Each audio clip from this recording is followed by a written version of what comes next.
hard-fought game by the Wizards, but they fall back-to-back games for the first time since April 3rd and April 5th. Time now for the crossover, brought to you by Stay DC, stronger together in assisting you. Welcoming in the guys from the post-game show, Wes, Jason, and Tony. Guys, a tough loss. You think about the last two games against Atlanta. Was a 1-point game the other night. This a 4-point game. They had a lead down the stretch, but they went cold. Did not have a field goal in the final 3:48. Tony, what did you see, whether it was offensively or what the Hawks were doing defensively down the stretch to stifle the Wizards? I just thought when we got to that third quarter, the Wizards played really well in that third quarter, and that really helped them stay in the game and take control. And also, I thought the defense was a little bit better in that third quarter. But then, as you just said, when you got to that fourth quarter, in that last 3 minutes or so, you saw the Wizards go cold offensively, and then they started to take some tough shots that were not good looks for them. And as a result, you saw the Atlanta Hawks loading up on Russell Westbrook, making it hard for him. And outside of Daniel Gafford and Neto and a couple of other guys, you didn't get enough people coming to the party to really assist Westbrook in the scoring side. So I thought the defensive lapse there in that last 3 minutes of the fourth quarter is where the Wizards really lost this basketball game. You know, we saw video and footage of Bradley Beal out for these two games with that hamstring strain. And you talked about nobody else was there to kind of help alleviate the scoring for Russell Westbrook. If Brad is in the game, it's a different story. Sticks, with the Wizards having 2 games remaining, they haven't locked up that play-in game yet. You hope that Brad can come back for Friday. Well, you absolutely hope that he can come back, because that's 31 points just sitting on the bench. I will, however, say you got to give credit to the others on the Wizards. They stepped up. They're going out there. They're producing. It was just not enough tonight against Atlanta. I thought big key play, Capella getting the block on Russell Westbrook, transition Trae Young to John Collins in the corner for that 3. He had struggled all night from 3, but he knocked down a big shot right there to give his team a win. You got to give them credit. They're a good team. They're a very solid team, and they are a very deep team. They've got a lot of guys who can go out there and score. It was a great battle by the Wizards. They had a great third quarter performance by Neto and Gafford. And then Russ was just out there doing Russ things. But he did not get the triple-double. He was kind of quiet for the rebounds, but he was scoring the basketball first and foremost, and he was still assisting, so getting everybody involved. Tonight, just not their night. But guess what? They got another opportunity against Cleveland, trying to lock up that play-in spot. It was the 10th career game of 30 and 15 assists for Russell Westbrook tonight, but we talked the other night on Monday about the third quarter and the fourth quarter. The third quarter was the Hawks quarter on Monday. The fourth was the Wizards. Tonight, it's flip-flop. The Wizards won the third, 32-27. The Hawks, Wes, won the fourth, 37-25, and ultimately the game. And that's what it came down to, was just the switching of those situations. And you talk about that run at the end of the game with 3:48 with going on a scoring drought. That's the most important part of the game, because the Wizards won in almost every other statistical category that matters. You win the bench points. You win and go even for points in the paint. But you put up 101 shots in the field goal. You knock down more threes. But when it comes down to it, it's all about how you finish the game. Justin, Glenn, I appreciate the call tonight. Another one down to the wire. We've been down this road many, many times, especially here in recent memory. So hopefully on Friday things go a little bit differently. Not so much a nail biter, and we get out with a win, because I appreciate you. Now here on Post Game Live, we're about to get this thing broken all the way down to the granular level and see how we can make some improvements. Looking forward to Friday, because what did you say, Justin? The fact that we have not secured that play-in position, that's imperative. So we're going to get Post Game Live started right now.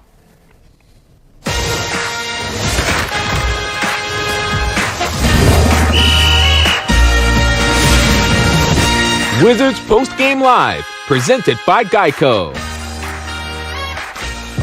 Davis Bertans, we know him. The Latvian Laser did a great job tonight, 4 for 10. But I tell you this right now, he wanted to knock this one down more than any of them. That would have been the one that sent the game into the Wizards' favor. Right off the front, inside of the rim, unable to get it done. Final score 120-116 for State Farm Arena down in Atlanta. Trae Young has 33, Collins with 18, but Russell Westbrook, 34, 5, and 15, another double-double on the season. Daniel Gafford, 16. And as of right now, the Washington Wizards have failed to clinch a play-in tournament spot. So that is what we will do here, talking about their new 32-38 record to figure out what's going on for the remainder of this season. It's Wes all here on Post Game Live, presented by Geico. A lot to talk about tonight, Wizards fans. Another nail-biter, down to the wire.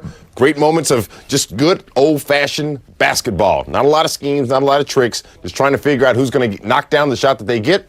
play some defense. Unfortunately, as Jason Smith said in the crossover earlier, just tonight just was not our night on it. But I talked to Jason earlier, heard Tony Massenberg as well. I want to bring in the rest of my guys, and most importantly, Chris Miller, our Wizards insider, to get his thoughts on tonight's game and the implications that it's going to have for the remainder of the season. Gentlemen, I have a huge head scratcher on that play by Davis Bertans. Okay, there's 6 seconds left. It's off balance. I think the Wizards could have got a better shot. I mean, we talked about the other night, people wondering if, Westbrook should have drove to the basket. Well, the reason why he didn't drive to the basket is because Clint Capella was waiting for him. But that shot by Bertans off balance with still 6 seconds left, I would have thought that they would have got a better opportunity at a shot. So that's where it starts. Then you kind of look at the fourth quarter where the Atlanta Hawks went on not one, but 2 9-0 runs. The first 9-0 run, they were down 3. It was 99-102. Then they went on another 9-0 run, which closed the show. The Wizards went scoreless for the final 3:48 in the game. But in that first half, it was literally the Russell Westbrook experience. Nobody else came along for the ride. So the question was at halftime, who would come to the party? And it was just too little too late. And we keep talking about these losses that the Wizards have. They lose by 1 point. And, it's the little things in these games, guys, in the NBA. The little things matter. And again, I go back to that last shot. I would have liked to have seen maybe take a few more seconds off of that and got a quality shot. I don't know if that was a quality shot. I know Davis Bertans can light it up from distance, but that just didn't seem like the shot to me. I can understand that, Chris. And to that point, Jason Smith, when you talk about clutch moments in a game, shot selection, play schemes, like there was a play before that, if I'm not mistaken, Coach Scott Brooks drew up that we were all happy about. But then on that last particular play, like Chris said, the shot was just deeper than normal, off balance.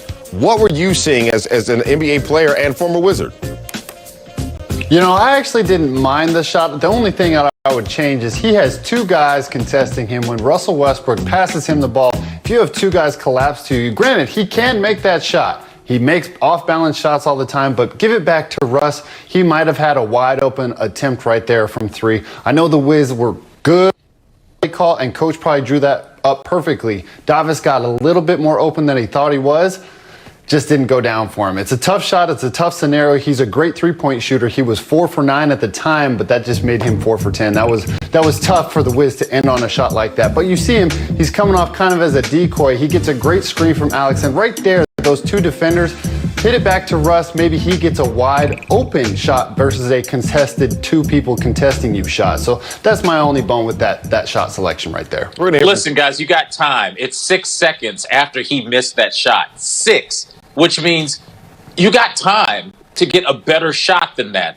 It's not who took the shot. I have no problem with that. I have the time and situation issue at the end of it. There was just still too much time left on the clock. Well, to that point, Chris, we're looking at the Atlanta Hawks right now. They're sitting in the 4th position in the Eastern Conference right now. And Tony Massenberg, the question I'm going to ask you is it moments like this in clutch at the late part of the game when the game is on the line that you see the difference in a 4/10 team? Is this those moments? You know what? I'm going to go away from that, Wes. Okay. I think this was a game that you just needed Bradley Beal.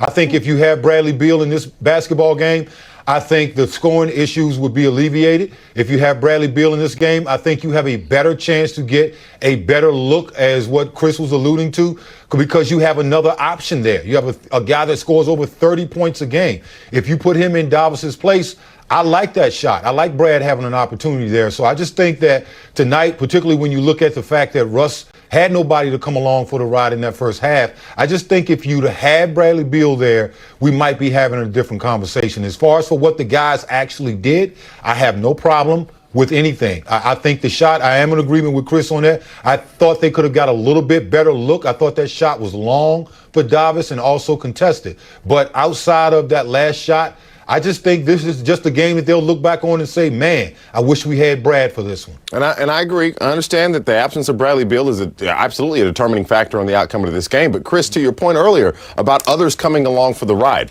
Russ had 25 in the first half, 16 in the second quarter.